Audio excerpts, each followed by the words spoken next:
الله عليكم ورحمة الله تعالى وبركاته كلنتي وعن أو نكسن داوديال كسر هذا مركلة ماديس تي في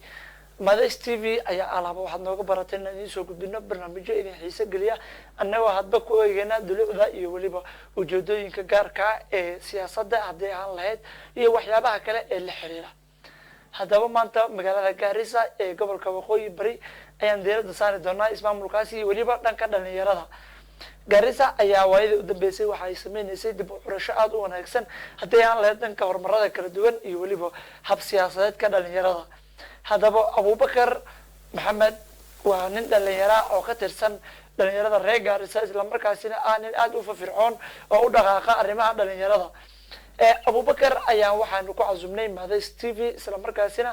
inooga warbixiyay arrimo dhowr ah oo la xiriira waxyaabaha ay qabtaan iyo weliba howlahooda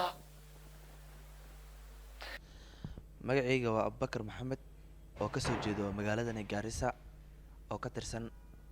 gudoomiyaasha dhalinyarada run ahaantii aniga waxaan u adeegaa dhalinyarada oo aan u qabtaa mashruucyo kala duwan mashruucyadaasi oosan ahayn kuwa dawladda xaggeeda aan ka qabanayo balse aan ani isku soo bixiyay inaan u qabto dhalinyarada si ay dhalinyarada horumar u gaaraan arrintan waxaan bilaaway aan ka shaqeynayo amniga iyo dhalinyarada arrimaheeda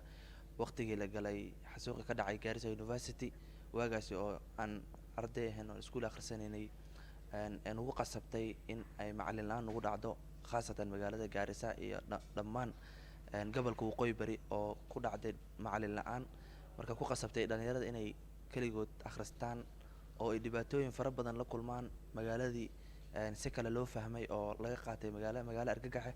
marka sidaas awgeed ayaan u arkay inay ii baahan tahay community-gayda masa society-ga aniga aan ka soo jeedo si aan wax ugu qabto aan ka shaqeeyo arrimaha amniga xagga tacliinta kor u qaadista tacliinta khaasatan dhinaca dhalinyarada waayo dhalinyarada waa laf dhabarka ummadda waana gudoomiyaasha bari la sugaay marka sidaan uga soo jeedo magaalada Garissa dhalinyaro badan ayaa maasha Allah shaqo fiican ka qabanaya magaalada oona dawladda la shaqeynayaan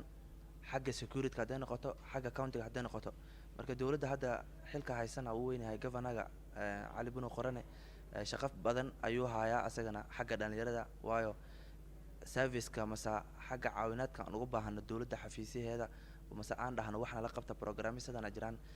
run ahaantii aad baan ula saaciideeyaa marka governor-ga waa nin dhalinyarada u adeego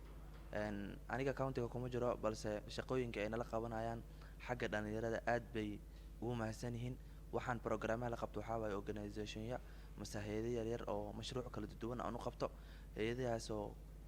badankood ka shaqeynayaan arrimaha amniga caafimaadka xagga tacliinta khaasatan gabdhaha iyo wiilasha waayo maanta dhalinyarada badankood akhriska way iska dhaafaan badankood shaqo la'aan ayaa haysata marka dhammaan xagga tacliinta waxaan ku boorinaa ardayda fasalka 8aad bogeen oosan awoodin inay aadaan iskuulka sare waxaan ku boorinaa inay vocational centers-ka tagaan oo ay ka bartaan cilmiga gacmaha lagu qabto camal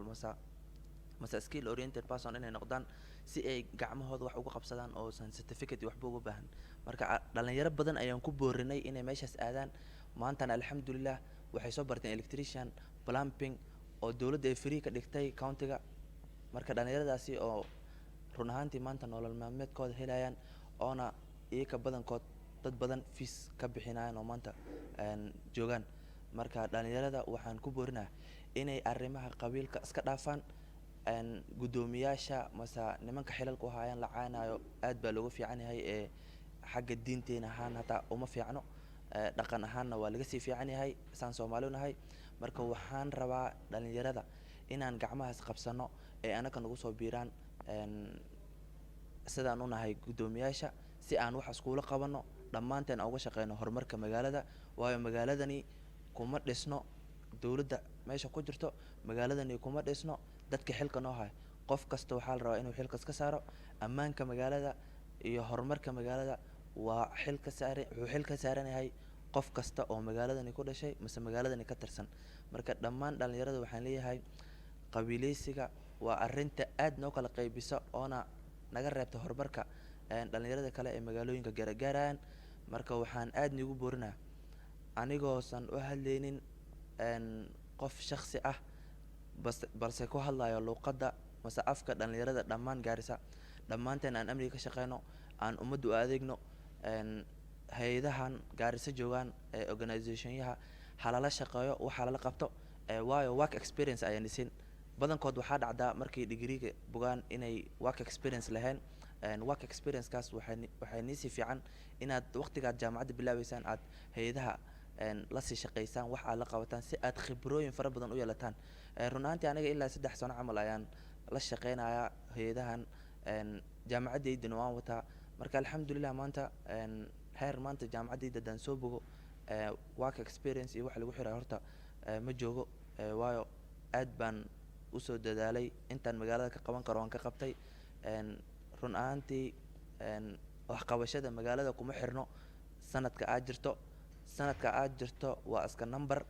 balse waxqabadkaada kuma xirno sanadka aad jirto. marka waxaan ka codsanayaa dhammaan dhalinyarada inaad la shaqeysaan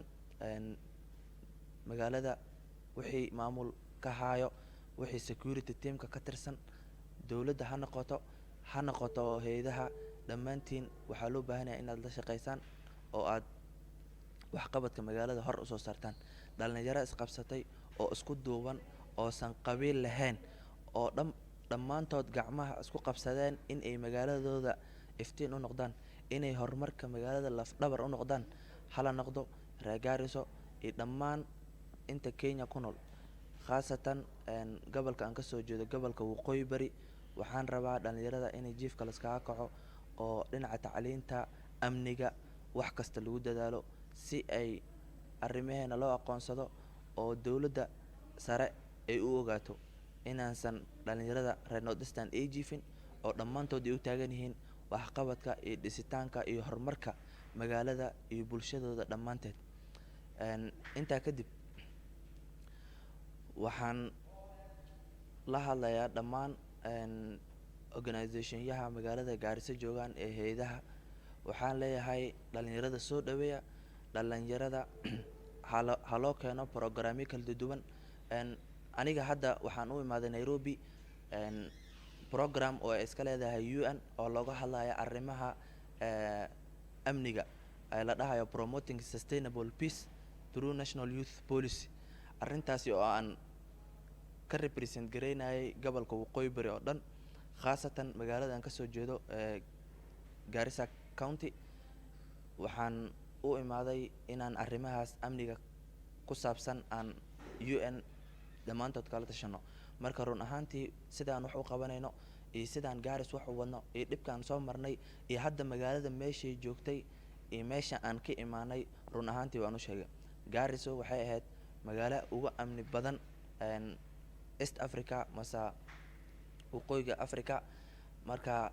arrintaas Garissa University markay dhacday kadib magaalada khalad fara badan ayaa laga aaminay, magaalada ummadeeda ayaa si xun loola dhaqday. marka aniga arrintaas ayaan u istaagay oo aan dad badan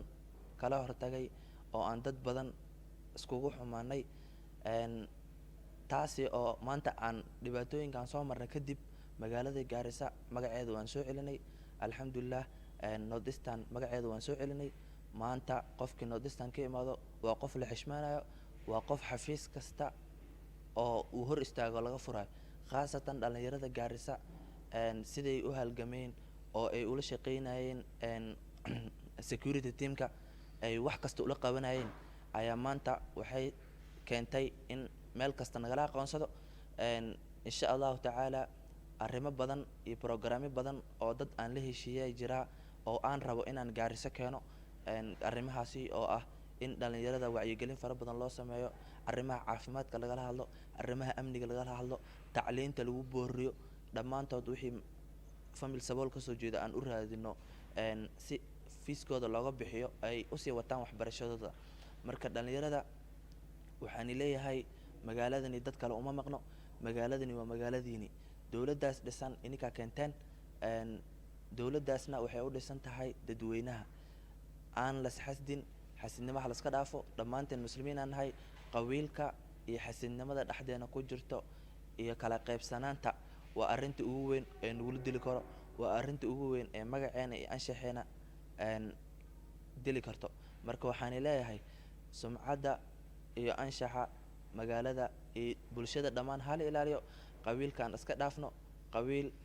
laskuguma tirigelin in laisku dilo ee in laisku aqoonsado walaala laisku qaraabaysta ayaa loogu tirigalay. marka shayga khaladkaan u fahanaa iska dhaafno.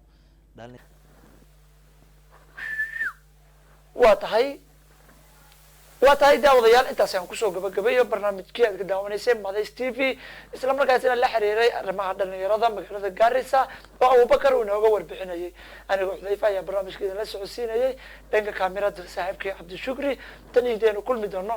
barnaamijka xiga. sidaas iyo nabadgelyo. waxaan idin leeyahay haddii aad ku cusub tahay Madays TV, fadlan subscribe-ka noo saar, like, share iyo weliba comment si aad ula socoto barnaamijyada Madays TV ka baxa.